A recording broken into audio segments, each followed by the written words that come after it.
Hello everybody and welcome to a very unique top 5 board gaming video. Today's topic is all about trends that we saw in the decade of the 2010s. Essentially, I wanted to go over some of the very generalized mechanics, themes, ideas, and sort of evolution of board gaming as a community that we saw throughout the decade. This is a follow-on to the video I did last week of the most influential individual games, and it was suggested by one of my longtime and most dedicated viewers, Revenant. So essentially what I wanted to do is something very special where I do the best and the worst of both of them, so top 5 of each one, where again, going very broad, I will show some examples of games, but as always, I'm curious what you guys have to say. What are some of the trends that you noticed throughout the 2010s in the board game community, as well as what was released in general? Please let me know anything and everything in the comments below, but with that, we are going to get started with my number 5s.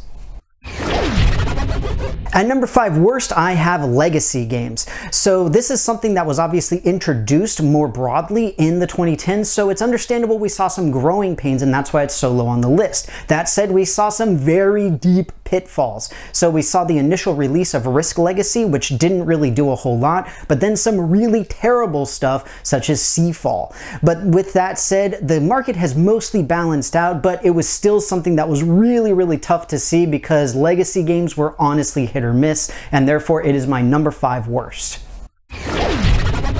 My number 5 best trend is legacy games. The fact is, this is a double-edged sword, a two-sided coin, however you want to call it, and we saw some of the greatest gaming experiences throughout the 2010s being legacy games, whether it was Gloomhaven, Pandemic Legacy, Time Stories to a certain extent, all of these wonderful games that really have a narrative storytelling that you are actively changing and growing on, such as with a tabletop RPG experience. Absolutely amazing, tons of fun if you can find the right one. And so that means that legacy is my number 5 in both categories.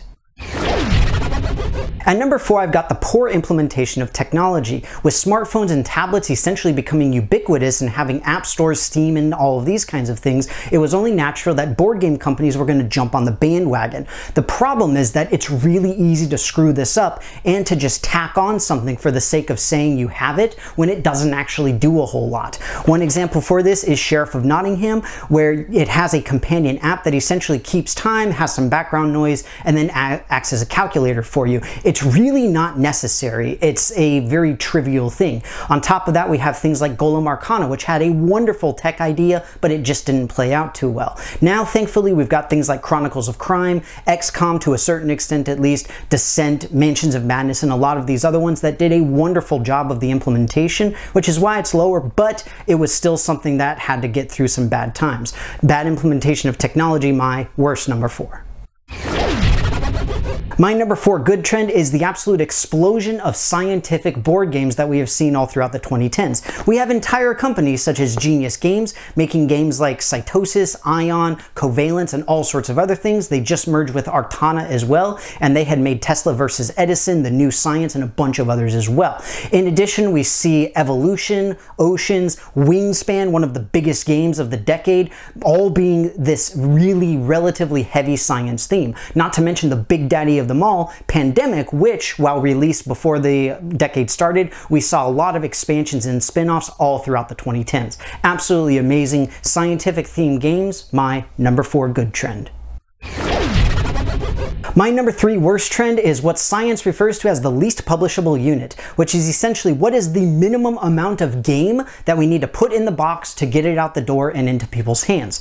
This is something that we see a lot with Kickstarter games, where you have a built-in mechanism to get an expansion before the game is even out. So we saw this with things like New Bedford, as well as the Treasure Hunter, and a few others that I can think of off the top of my head. We also see this with games that have a ridiculously large box for a game that is insanely small, such as Splendor. This is one of the most notorious versions of this. We also see something like Smash Up, where the original box has a bunch of empty slots that are begging for an expansion. It's just frustrating to see that, where whenever I get a game, I feel like I'm not actually getting the complete thing, even if I buy the core set. Why is it that I have to buy an expansion when I first get the game? It doesn't make any sense. So with that, the least publishable unit is my number 3 worst trend.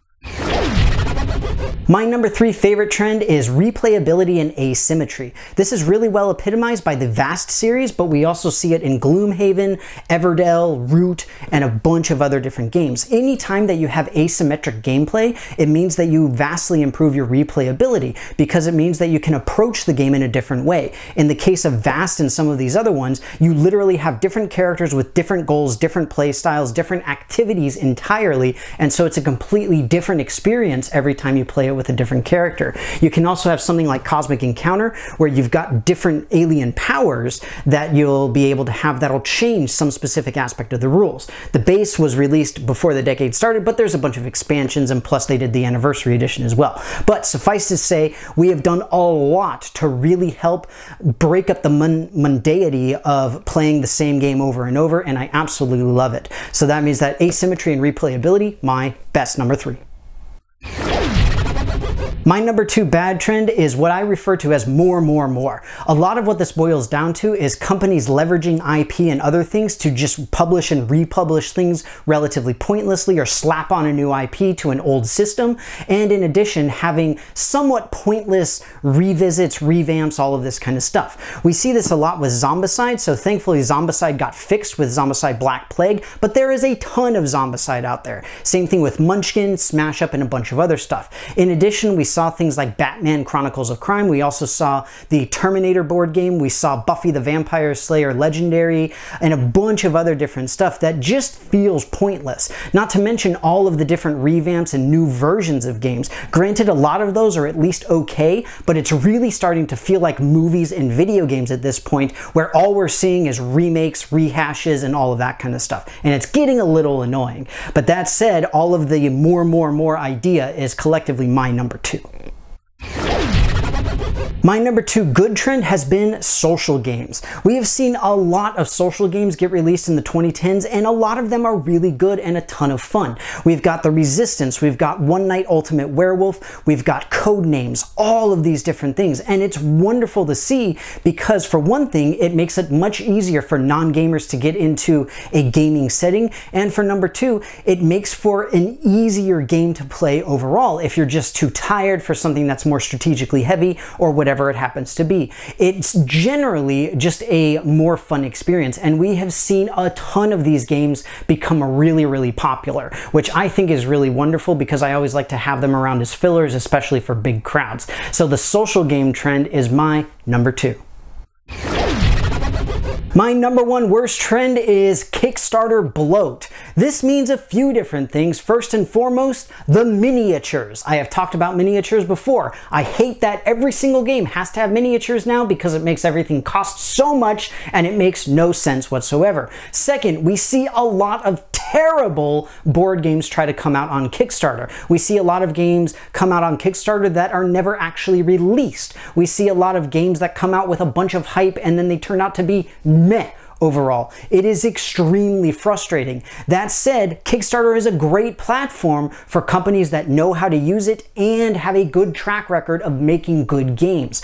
I just don't like the fact that everything has become very much cookie cutter in terms of everything has to have the minis and this and that, and if you don't have 3D sculpted terrain, then it means nothing. It's very frustrating, and I find it very difficult to back anything on Kickstarter lately. And with that, it is my number 1 worst trend.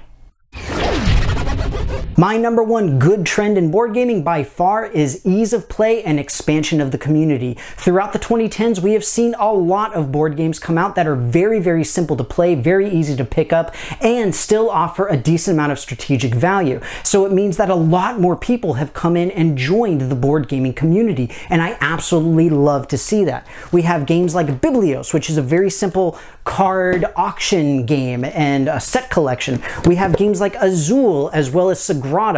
Wonderful, beautiful games that are super simple to play, and everybody loves posting about them on Instagram. We also have things like the King of Tokyo, a great competitive game that introduces a wonderful King of the Hill mechanic, as well as some great expansions, and King of New York, an extension of the strategic prowess required. In addition, we've got things like the social games, again, very easy to play and much easier to get people to come in and play. We also see a lot of people coming in through games like Pandemic, as well as Ticket to Ride and all these kinds of things that you see in Target, Walmart, Best Buy, all of these big box stores starting to carry board games all throughout the 2010s, and it is awesome. And I'm super excited with it, and so by far, it is my favorite trend of the 2010s. Well, everybody, that's it for me. I hope that you enjoyed this video on my top 5 and 5 board game trends of the 2010s. Once again, I'd like to thank Rev for the suggestion. I think it was wonderful and a ton of fun to think about. But as always, I want to know what you guys think. What are your favorite and least favorite trends of the 2010s and why? Let me know in the comments below. It's a huge idea, it's a huge concept and very broad, and so I would love to have some awesome discussions with all of you guys. You know that I love to hear it all. That said, if you haven't done so already, please take a look at my social media pages where you can interact with myself and my channel in a whole bunch of really cool ways. And as always, please stay safe if you're still under quarantine. But with that, thank you very, very much for watching. I hope that you enjoyed it, and I will see you next time.